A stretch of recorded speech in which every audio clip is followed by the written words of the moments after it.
Should you talk about politics on your feed? This is probably the biggest question afflicting every creator out there right now because the election in the United States is happening this coming Tuesday. There's no escaping it. At this point, we need to be voting. If you voted early, great. If you haven't voted yet, November 5th is the day. Make sure that you go and do this. The idea is to get out the vote so that everybody's voice can be heard. But creators like me, like you out there, we keep struggling with this question. Should we say something? When we see something in the media, when we see something that we don't like, should we come and say our piece? Should we use our platform to spread our message, no matter where it is, no matter which side you lean on? Is this a good time for you to do that? And I'm hoping that by the end of the episode, you will have clarity on what to do.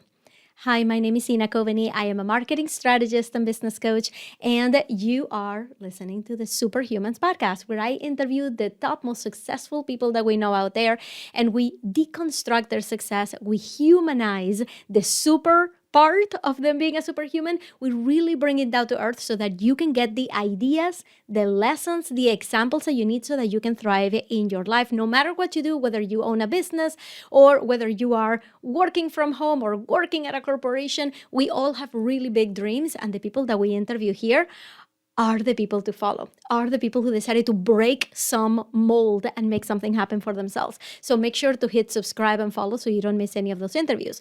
This is a solo lesson episode. We have 2 episodes per week. Tuesdays, we release an amazing interview. And on Thursdays, we release a lesson that is going to help you move forward in your life. Today is all about, should we share our politics online? Now, I'm going to kill the mystery right now. I am not going to be telling you what my political affiliation is in here. This is not the space or the episode to do that. And plus, I didn't want this episode to be an example for what to do or not to do. I just want to talk about it to help you make the most unbiased decision that we can. And trust me, that decision was really hard because in this current climate, we all have our opinion. We all know exactly where we stand, and we stand there firmly. And it's really hard. If you've noticed, talking to anybody in your life about politics, you know that there's no convincing either side of much, right? So this was a very, very hard decision for me to make, to just not really express what my views are in this episode, because I really wanted to keep it about the topic. I really wanted to keep it meta to actually help you with your decision. Because suppose that somebody that is in the opposite party, opposite side of the aisle is listening to this, as soon as they hear who I'm voting for or what my candidate is, they're just going to tune out, and then this is not going to reach them. It's not going to help them make the decision for themselves. And for me, the highest priority right now is for everybody to be able to safely express their voices if they so choose to. And on the other side of the coin, that if they choose not to, that they're not going to experience any backlash or any judgment from any other side. Because my message for everybody all the time is that we should not be judging what people are doing online. Now, it's okay to have your point of view, totally. But we should not be judging people specifically. What I'm referring to is specifically about whether they speak up or not, whether they talk about politics or not. It is an extremely personal decision. And in this episode, I'm actually going to share with you what a few of the pros have decided to do when it comes to politics, so you can see some examples of what to do. So first, why don't we talk about the pros and cons, right?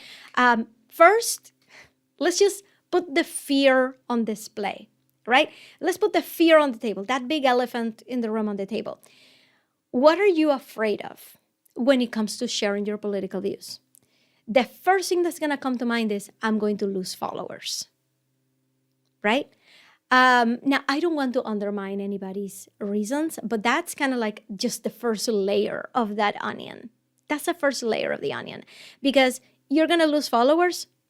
Okay, but it's going to be followers that don't agree with you, right? It's going to be followers that don't like your stance, don't go along with your values, right? It's people who think very, very differently, and you're probably we're going to lose them sooner or later because we all know where we stand. So it's not like it's a bad reason not to share, but it's just a very superficial reason. So don't think for a minute that if you're not sharing, that's your only reason, especially if you only have like 200 followers and you lose 20 of them, right? That's 10% of your audience. So what, right? So that I understand how that is like the very first thing that your mind goes to. It's like, well, I am definitely going to be alienating a lot of my people and they're going to leave. So what? So what? Them leaving is probably the least of your concerns because once they leave, they left. They're gone. What I think is a deeper fear is what happens with the people who stay. If the people who stay were all people who agreed with you, then that's great. In fact, this is going to increase their fandom of you, right? They're going to see you as somebody who aligns with their own values, and they're going to love you even more. They're going to share you with their friends. I mean, the passion is going to be palpable. And actually, in one of the examples that I'm going to cite for you right now, that's exactly what a really big influencer experienced. Her fan base got more fan-y. Their fan base got more passionate about her message because they agreed with it now, and now they understand it. So the people who stay, some of them are going to become super fans. But what about the people who disagreed with you but decided to stay? And those are the people who are going to come and comment on your posts. Those are the people that are going to come and try to take you down. Those are the people that are going to come and tell you vociferously that what you're thinking about, the way you're thinking about things is wrong. So when you go and you open up yourself to that kind of criticism, it can be frightening. It can be absolutely frightening to be in that position where you are just being taken down because of things that are completely outside of your control, right? And what do I mean by that?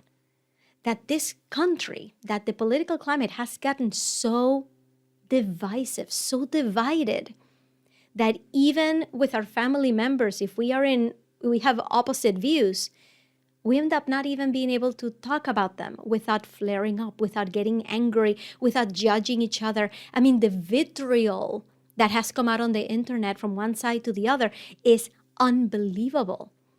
That is what you don't have control over. The fact that outside, like sources outside of your control, have elevated this argument, have elevated these fights, these discussions to a level that when you just express your view, all of a sudden you are under fire. And this is on both sides.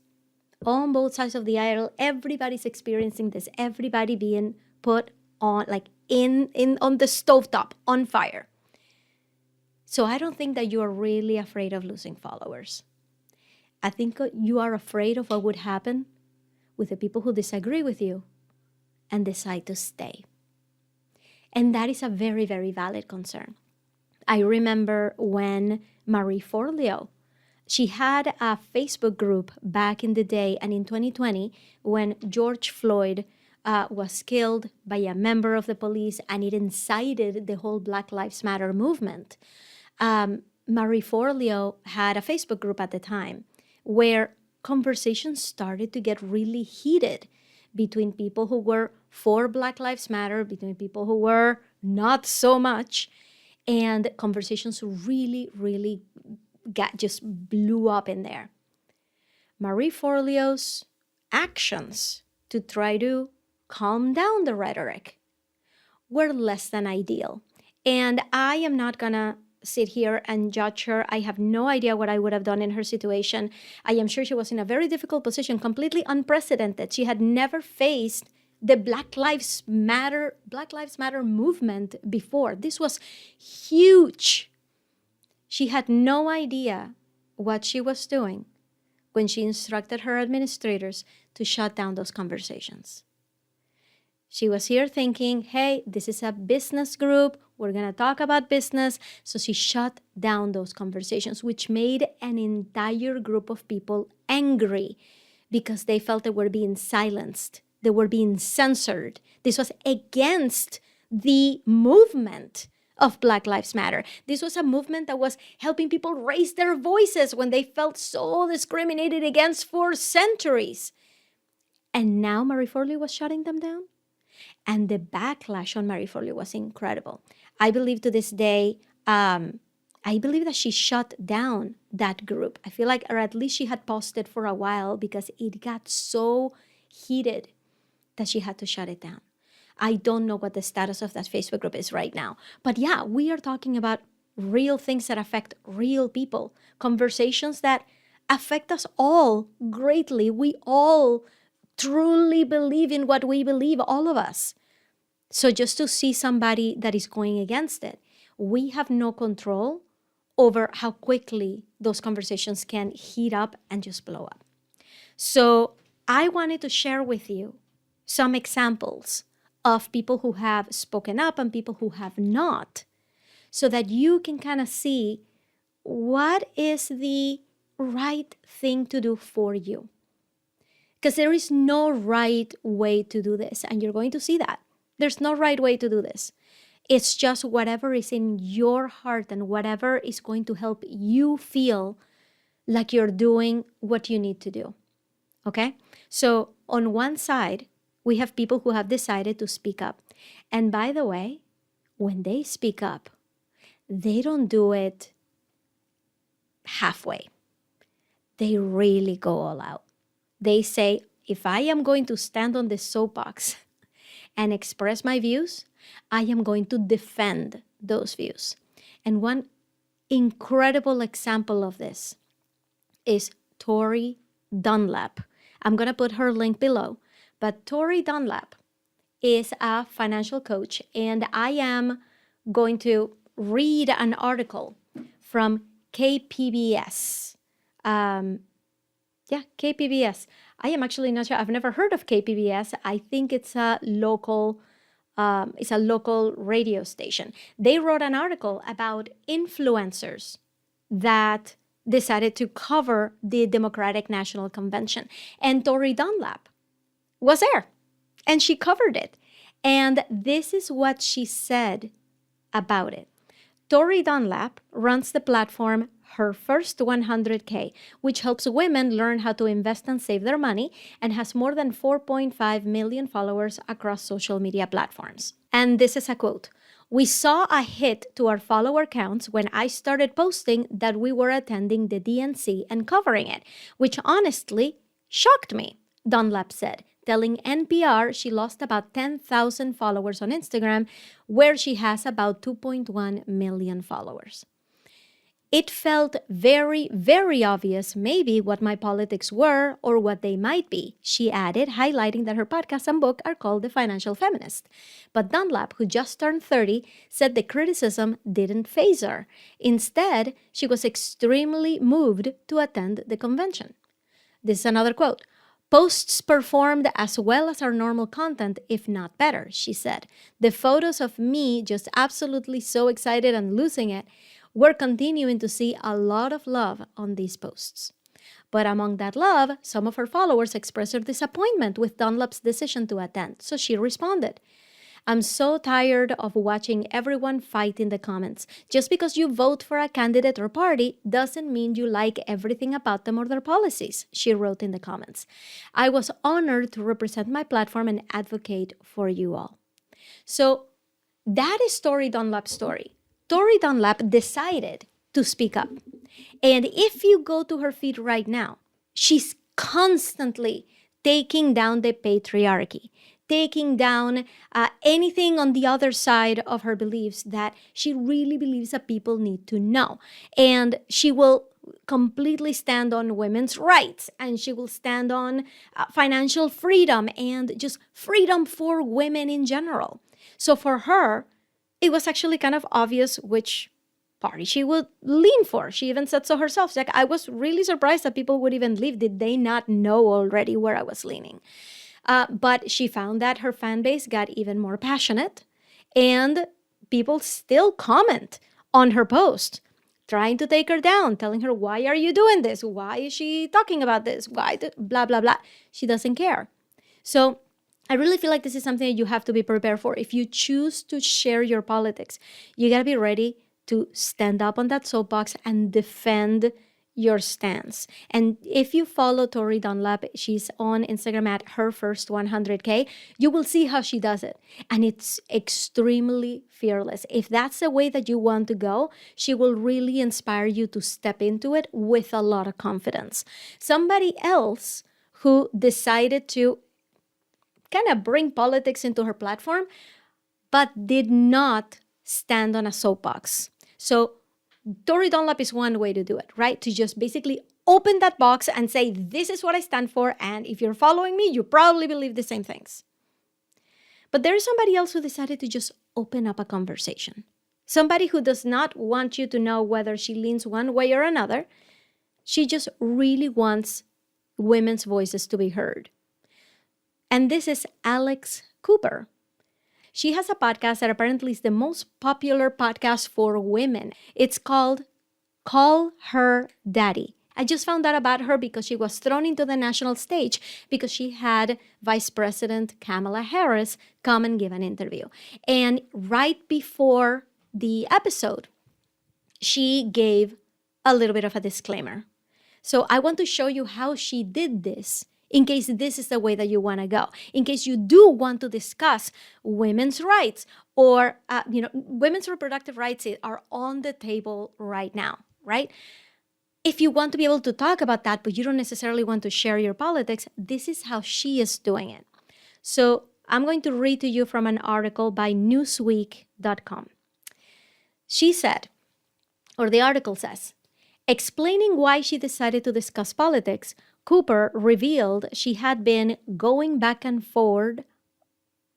It's not back and forward, so I'm going to correct that for her. Going back and forth on this decision for a while to get involved or not get involved.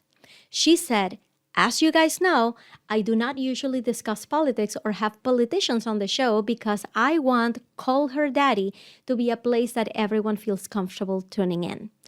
Cooper continued, but at the end of the day, I couldn't see a world in which one of the main conversations in this election is women, and I am not a part of it. She said that she was aware of the fact that her audience was very mixed politically, and added that her goal in speaking to the presidential candidate was not to change your political affiliation. Call Her Daddy launched in 2018, was ranked fourth most popular podcast in the US in the second quarter of this year by Edison Research, and approximately 90% of the show's listeners are women, Facts.net reported. So that is how she decided to go about this. She decided, we are just going to open up the conversation and ask the questions, but I'm not necessarily going to come in here and tell you who to vote for. So in fact, she has invited candidate Donald Trump to come and be a guest on the show so that they can talk about women's rights. That has not happened. We don't have any indication that it might. But that's how she decided to approach it. This is somebody with a huge platform, a huge podcast, millions of downloads per month. And now that it's been thrown through the main stage, getting even more. So it was very important to her that she never lets her audience down, that she never lets them know, hey, this is which way I'm leaning and this is which way I'm not. I'm just going to put the facts in front of you. So that is another way that you can opt for speaking about issues without necessarily saying, I'm endorsing this candidate and I'm a black and white thinker, is no, I think we should have a conversation about all of these issues. That's how Alex Cooper decided to address it. Now, there is somebody that has stayed pretty quiet about politics, and she has never said anything about it. She has just never been that person to come and talk about it. And that is, my hero, Amy Porterfield. And the only thing that we can surmise or guess about her anti-talking about politics stance is that she has an 8-figure business to run to deliver digital products to people. She the only thing we can guess, and by the way, we don't have any statements to corroborate, we don't have any statements to look at, but I can tell you what we, the consumers, believe is we don't try to peg her whether she is for one side or the other. We just don't know, and we're okay with it, right? So there is another way that you can go, is to say, you know what? My audience is here to hear a particular message, to purchase particular kinds of products, and that's it. That's all people want from me. And I just don't want to talk about politics there. You can talk about politics in your personal life. You can even contribute to political candidates. And all of that information, by the way, is completely public. It's all public. I can see, just by looking up on a website, Amy Porterfield's name, I can see who she donated money to and how much money she donated. I can see that. I have it in front of my screen right now. It was actually really easy to find. So this is how she is expressing her views. She is putting her money where her beliefs are, but she's not taking all of that into her branding. She has multiple people on her staff that rely on the regular income of her business. And she just does not believe that people who are buying her courses really need to or want to hear about what her politics are. She just does not believe that is relevant. Again, this is me assuming this is how she believes. There's no way for us to know because there is no statement of her saying anything like that. She just does not consider it to be part of her brand to be an activist on these kind of issues, but she does support whatever candidate she wants in the privacy of her own home. Even Tony Robbins has not revealed who he supports. He has a huge company with millions of followers, and he just does not believe this is something that he wants to be influencing people about. However, he invited both Donald Trump and Kamala Harris to perform at Town Hall right now in October 2024 to speak to people about issues. He just gave them the platform so that they can themselves educate his audience. But he did not believe it relevant for him to say which side he leaned on. So where do you land? I'm going to tell you right now, it's extremely hard right now to not have an opinion. And it's extremely hard, it was very hard for me to come to this podcast and not tell you what I think. In fact, secret behind the scenes, this is actually the second version of this episode. Because in the first version, I spent probably 75% covering my views. And I asked so many of my friends, should I release that episode? And I didn't know. And I decided, you know what? I want to be able to help you. That's what I'm here for. I'm here to help you answer these questions. That's what these lessons are for. Is so that you can see yourself in these lessons and be able to make decisions that feel in complete alignment to you. So if I am going to do that, I had to give myself permission to not inject my own beliefs. And that's how this came about. But yeah, this is version number 2 of this episode because it's so hard to not share. It is so hard. If you're going through this right now where you really want to say something and you don't know if you should, and you're kind of leaning towards not, but it is so hard to stay quiet, I hear you. So when in doubt, think about your audience. Think about what is it that they want from you. Think about what they would like to hear from you. Do you believe that they would find it calming and supportive to hear your view? Is that something that you feel like your audience needs to hear? Do you feel like they need to hear, hey, I know what's happening out there and it's going to be okay, and I'm with you? Or do you feel like your audience is more like, listen, we are here to follow you to get that kind of knowledge, and we're just really not interested in hearing about the rest? What do you think they really want? And then ask yourself what you really want, because sometimes it won't matter what they think. Just like Tori Dunlap said, 10,000 followers unfollowed me, that's fine. There's still so many more where that came from. And the ones that stick around and that really believe what I believe, they're even more passionate. And she has just dug her heels into that message and she feels great about it. So which one is right for you, which one do you see yourself being. Because right there, I hope I gave you permission to do either one or somewhere in the middle. But whatever you do, just make sure that it's your choice.